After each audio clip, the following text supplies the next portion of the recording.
ये कहानी है हरियाणा की बेटी मनीषा की, एक मासूम लड़की जो रोजाना बच्चों को पढ़ाने जाती थी, लेकिन एक दिन वह घर से निकली और कभी वापस नहीं लौटी। उसके बाद जो हुआ उसने पूरे हरियाणा ही नहीं, पूरे देश को हिला कर रख दिया। आखिर क्या हुआ था उस दिन मनीषा के साथ? आइए इस दर्दनाक कहानी को शुरू से आखिर तक जानते हैं। आज इस वीडियो को मनीषा की न्याय के लिए पूरा जरूर देखें और ज्यादा से ज्यादा शेयर कीजिए। आज की जो सच्ची घटना मैं आपको सुनाने जा रहा हूं वो हरियाणा प्रदेश के जिला भिवानी की है। भिवानी जिले में एक गांव पड़ता है, दाढ़ी लक्ष्मण। यहीं की रहने वाली एक लड़की थी जिसका नाम था मनीषा। उम्र होगी तकरीबन 19-20 साल। बड़ी ही सीधी सादी, अपने घर वालों की लाडली और पूरे गांव की पहचान। अभी कुछ ही दिन पहले मनीषा ने अपने करियर की तरफ पहला कदम बढ़ाया था। पास ही एक जगह है सिंघानी, वहां पर एक प्ले स्कूल है। उसी स्कूल में उसने टीचर की नौकरी ज्वाइन की थी। रोज सुबह ठीक 8 बजे घर से निकलती और स्कूल में पूरे मन से बच्चों को पढ़ाती, उनका ध्यान रखती और शाम को समय से घर वापस आ जाती। लेकिन 11 अगस्त 2025 का दिन अलग था। उस दिन सुबह रोज की तरह स्कूल गई, सब कुछ सामान्य था, मगर लगभग सुबह 11:23 पर उसने अपने पिता संजय को फोन किया। बोली, पापा आज थोड़ा देर हो जाएगी, मुझे BSSC नर्सिंग का फॉर्म लेना है और भरना है, आप टेंशन मत लेना। पिता ने भी प्यार से जवाब दिया, कोई बात नहीं बेटा, आराम से आ जाना, कोई दिक्कत नहीं है। ये बातचीत यहीं खत्म हो जाती है। संजय को जरा भी अंदाजा नहीं था कि ये उनकी बेटी की उनसे आखिरी लंबी बातचीत साबित हो सकती है। कुछ देर बाद मनीषा को एक और फोन आता है। फिर वह घर पर दोबारा फोन लगाती है। इस बार फोन उसकी मौसी उठाती है। मौसी पूछती हैं, क्या हुआ बेटा? मनीषा कहती है, मौसी जी मैंने एक सूट ऑनलाइन ऑर्डर किया था, डिलीवरी वाला कभी भी आ सकता है, आप उसे ले लेना। मौसी थोड़ी व्यस्त थी, बोली, अरे बेटा हम तो अभी काम में लगे हैं, घर पर हैं भी नहीं। तू ऐसा करो, अपने दादा का नाम बता देना, डिलीवरी वाला आकर सीधे दादाजी को दे देगा। ठीक है मौसी जी, मनीषा मुस्कुराकर कहती है और फोन रख देती है। उसके बाद वह फिर से अपने स्कूल के कामों में लग जाती है, बच्चों को पढ़ाने लग जाती है। जैसे ही दोपहर के 2 बजते हैं, रोज की तरह विद्यालय की छुट्टी होती है। स्कूल की वैन बाहर खड़ी थी। ड्राइवर से वो लड़की कहती है, भैया मुझे ना बस यही पास में ही जाना है। करीब 500 से 700 मीटर की दूरी पर एक आइडियल कॉलेज है, वहां से मुझे BSSC नर्सिंग का फॉर्म लेना है। आप घर चले जाओ, मैं अपना काम करके आती हूँ। उसने कहा, ठीक है बहन जी, और फिर वो गाड़ी लेकर चला जाता है। फिर धीरे धीरे समय बीतता है और शाम हो जाता है। शाम के करीब 6:26 का समय था। लड़की के पिता संजय के फोन पर एक मिस कॉल आई, उनकी बेटी की। मिस कॉल देखते ही उन्होंने तुरंत कॉल बैक करने की कोशिश की, मगर उधर से फोन नहीं लगा। बार बार कोशिश करने पर भी कोई रिस्पॉन्स नहीं मिला। 6:26 पे मेरी घंटी बजी, उसका कट गया। फिर मैंने 6:26 मतलब पूरी नहीं हुई थी, कुछ सेकंड बची हुई थी, मैंने उसके साथ अपना फोन उठाया, साथ ही साथ कॉल किया, फोन बंद था उसका। अब घर के भीतर बेचैनी फैलने लगी। सब सोचने लगे कि आखिर बेटी इतनी देर क्यों कर रही है, वह तो कभी भी इतना लेट नहीं होती थी। परिवार वाले आपस में चर्चा करने लगे कि अब क्या किया जाए। तभी संजय ने ठान लिया, जितनी जल्दी हो सके मुझे वहीं जाकर देखना होगा। वह तुरंत सिंघानी की तरफ निकल पड़े। वहां जाकर उन्होंने सबसे पहले उस प्ले स्कूल के स्टाफ से बातचीत की जहां उनकी बेटी काम करती थी। उन्होंने पूछा, भाई साहब मेरी बेटी आज घर नहीं पहुंची, आपको कुछ जानकारी है कि वो कहाँ गई थी? लेकिन किसी को कोई ठोस जानकारी नहीं थी। चिंता और बढ़ी तो संजय ने 112 नंबर डायल किया और पुलिस से मदद मांगी। कुछ ही देर में पुलिस मौके पर आ पहुंची। गाड़ी में ESI अनूर, कांस्टेबल पवन और ASPO धर्मेंद्र मौजूद थे। अब उम्मीद थी कि पुलिस गंभीरता से तलाशी शुरू करेगी, लेकिन उनके रवैये ने संजय का दिल तोड़ दिया। बातचीत में उन्होंने बेहद गैर जिम्मेदाराना और शर्मनाक बातें कहीं। तुम्हारी लड़की भाग भूग गई होगी, आ जाएगी। जब संजय ने ये बातें सुनी तो वह बहुत गुस्से में आ गया। भाग भुग्गी होगी, आ जाएगी 1-2 दिन के अंदर, 2-4 दिन के अंदर आ जाएगी। बोला क्यों घबरा रहा है? ये बात होकर के फिर मैं उसको बोला भी हूँ, सर मगर ये तो कोई बात नहीं है, इस काम के लिए नहीं आए आप यहाँ पे, जिस काम के लिए आए ना वो काम करो यहाँ पर। उसने तुरंत रिएक्ट किया, लेकिन उसके रिएक्शन के बाद भी जहां जहां पुलिस को तलाश करनी थी, जितनी ईमानदारी और शिद्दत से काम करना चाहिए था, वहां उन्होंने वैसा नहीं किया। उन्होंने बस थोड़ी बहुत औपचारिकताएं निभाई।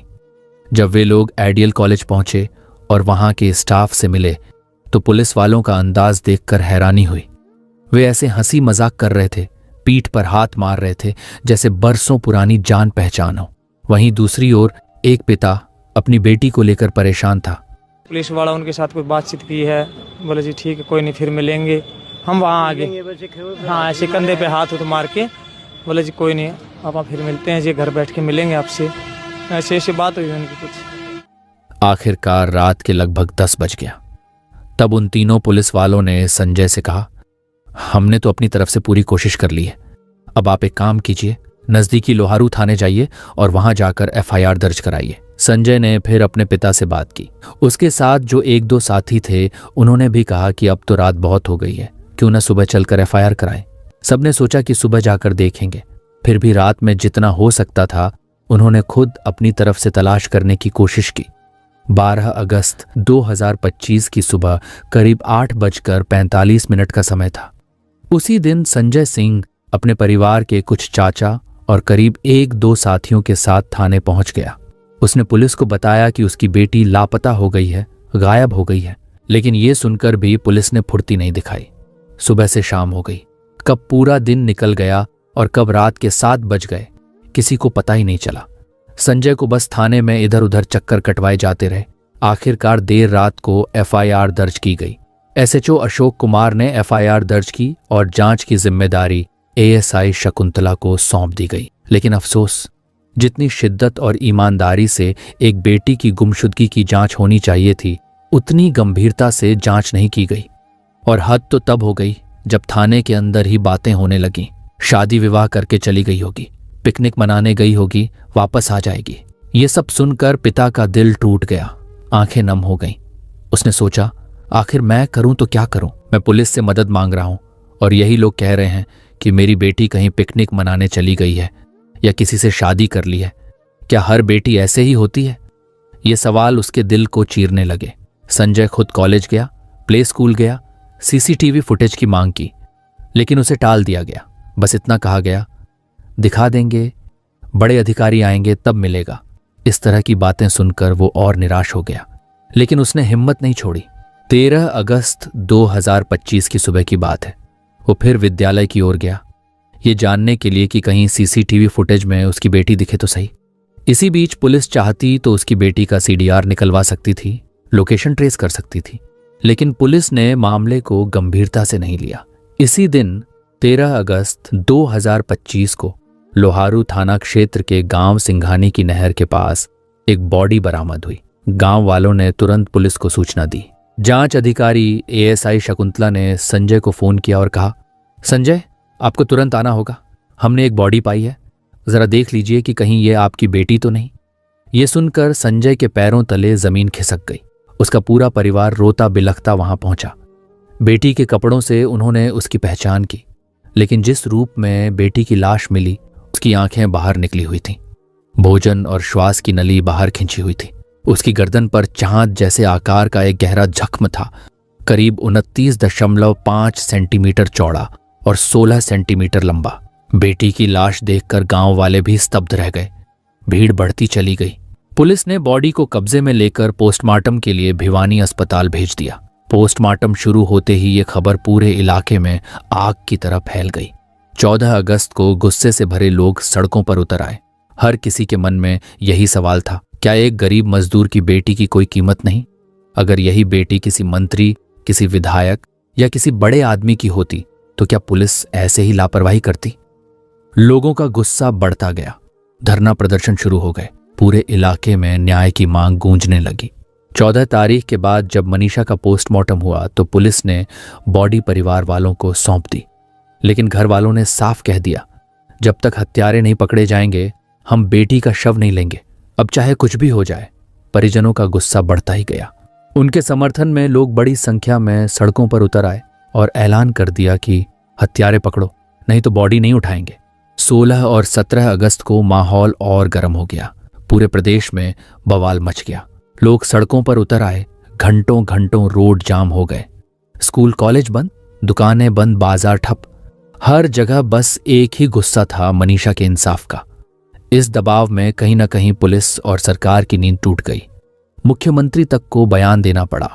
बड़े बड़े अफसर, चाहे एसएसपी हों, आईजी हों या डीआईजी, सब मौके पर पहुंचकर आश्वासन देने लगे कि पूरी ईमानदारी से जांच होगी और जल्द ही आरोपियों को गिरफ्तार किया जाएगा।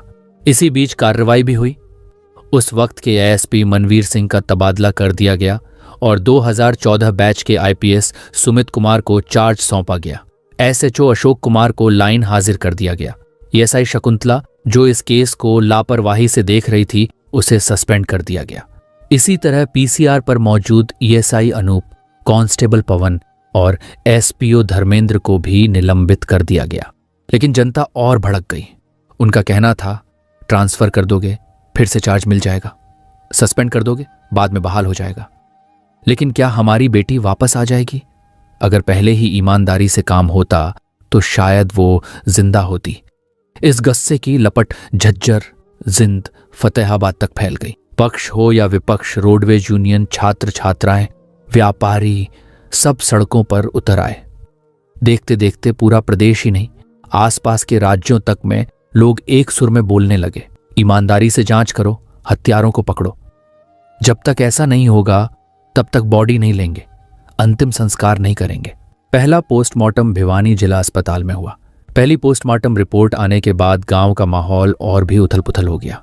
डॉक्टरों ने साफ लिखा था, शरीर पर जो गहरे घाव हैं उनमें से ज्यादातर ऐसे लगते हैं जैसे जानवरों ने नोचा हो। गले पर हथियार के वार के निशान नहीं मिले। यौन शोषण का भी कोई सबूत नहीं है। लेकिन जैसे ही यह रिपोर्ट बाहर आई, गांव के लोग भड़क उठे। लोग कहने लगे, इतनी बुरी हालत में लड़की का शव मिला और डॉक्टर कह रहे हैं कि यह जानवरों की वजह से है। अगर ये यौन शोषण और जघन्य अपराध नहीं है तो क्या है? रिपोर्ट में क्यों नहीं लिखी गई है? सच को छुपाने की कोशिश की जा रही है। परिवार का गुस्सा भी 7वें आसमान पर था। भीड़ बढ़ने लगी, नारे लगने लगे। दबाव इतना बढ़ा कि सरकार को पीछे हटना पड़ा। आखिरकार फैसला हुआ कि शव का दूसरा पोस्टमार्टम कराया जाएगा। शव पीजीआईएमएस रोहतक भेजा गया। रोहतक के डॉक्टरों की टीम ने बारीकी से जांच की। रिपोर्ट आई, बलात्कार या यौन हिंसा का कोई सबूत नहीं है। गर्दन और शरीर पर जो चोटें दिख रही हैं हथियार से नहीं बल्कि जानवरों के नोचने जैसी हैं। लेकिन इस बार एक और चौंकाने वाली बात सामने आई। यह घटना यौन शोषण या हिंसा से जुड़ी नहीं है बल्कि मौत का कारण हानिकारक दवा का सेवन बताया गया। यह रिपोर्ट आते ही गांव में और बड़ी हलचल मच गई। गांव वाले यह मानने को तैयार ही नहीं थे। उसके बाद जब मामला लगातार बढ़ता चला गया तो 18 अगस्त 2025 की दोपहर के आसपास सोशल मीडिया पर एक पत्र बहुत तेजी से वायरल होने लगा। हालांकि इससे एक दिन पहले डॉग स्क्वाड और पुलिस की टीम ने नहर के आसपास का पूरा इलाका जहां से बॉडी मिली थी छान मारा था। हर जगह पड़ताल हुई लेकिन कोई ठोस सबूत नहीं मिला। कहा जा रहा था कि कुछ सबूत छुपाने की भी कोशिश हुई, लेकिन कई अहम सुराग ऐसे थे ही नहीं जिन्हें आसानी से जुटाया जा सके। 18 अगस्त को जब सोशल मीडिया पर वो पत्र वायरल हुआ, पत्र में लिखा था, सॉरी मम्मी पापा, मेरी वजह से आप दोनों को तकलीफ में नहीं देख सकती। आपने मेरे लिए बहुत कुछ किया है। मैं कभी गलत नहीं थी और न ही मैंने कुछ गलत काम किया। बस मैं आपके सपने पूरे करना चाहती थी। मैं बीएसएससी नर्सिंग कर रही थी क्योंकि नॉर्सेट क्रैक करके नर्सिंग ऑफिसर बनना चाहती थी ताकि आप दोनों का सपना पूरा कर सकूं। लेकिन मैं आप दोनों पर बोझ नहीं बन सकती। अगर मैंने आपको कभी दुख दिया हो तो माफ कर दीजिए। आप दुनिया के सबसे अच्छे माता पिता हो। मुझे जिंदगी देने के लिए धन्यवाद। आपने मुझे राजकुमारी की तरह पाला। कोई हो तो प्लीज मेरे पेरेंट्स का ख्याल रखना। ऐसा पत्र सोशल मीडिया पर वायरल हुआ, लेकिन यह पत्र असली है या नकली, इस पर अब भी सवाल खड़े हैं। सबसे बड़ा सवाल लोगों के मन में यही है कि अगर यह सचमुच मनीषा ने अपने माता पिता के लिए लिखी थी तो उसने अंग्रेजी में क्यों लिखी, जबकि उसके माता पिता को अंग्रेजी पढ़नी आती ही नहीं। अब बड़ा सवाल यह है कि पुलिस इस मामले को कहीं पलटने या शांत करने की कोशिश तो नहीं कर रही, क्योंकि मनीषा की लाश 13 अगस्त को मिली थी और अचानक 5 दिन बाद यह पत्र कहां से आ गया। अगर पहले मिला था तो पुलिस ने शुरुआत में ही खुलासा क्यों नहीं किया। इसके अलावा मनीषा 11 अगस्त को लापता हुई थी और 13 को बॉडी मिली। सवाल यह भी है कि अगर शव 2 दिन तक खेत में पड़ा रहा तो उस दौरान किसी की नजर क्यों नहीं पड़ी, क्योंकि वह जगह एक आम रास्ता था और वहां से कई लोग आते जाते रहते थे। लाश पर गले में गहरे जख्म के निशान भी मिले। इस बीच इस केस में एसपी का ट्रांसफर हुआ और कई पुलिस वाले सस्पेंड हुए। अगर यह पत्र शुरू से पुलिस के पास था तो उन्होंने शुरू में इसे सार्वजनिक क्यों नहीं किया? 4 दिन से मामला राजनीतिक रंग ले रहा था। विपक्ष के नेता धरने पर बैठ रहे थे। ऐसे में पुलिस ने पहले ही यह स्थिति साफ क्यों नहीं की? परिवार और जनता की लगातार मांग के बाद अब सरकार ने इस मामले की जांच सीबीआई को सौंप दिया है। आगे देखना होगा कि जांच में क्या नए खुलासे सामने आते हैं। अगर आपने अभी तक वीडियो को लाइक नहीं किया है तो कृपया वीडियो को लाइक करें और चैनल को सब्सक्राइब जरूर करें। धन्यवाद।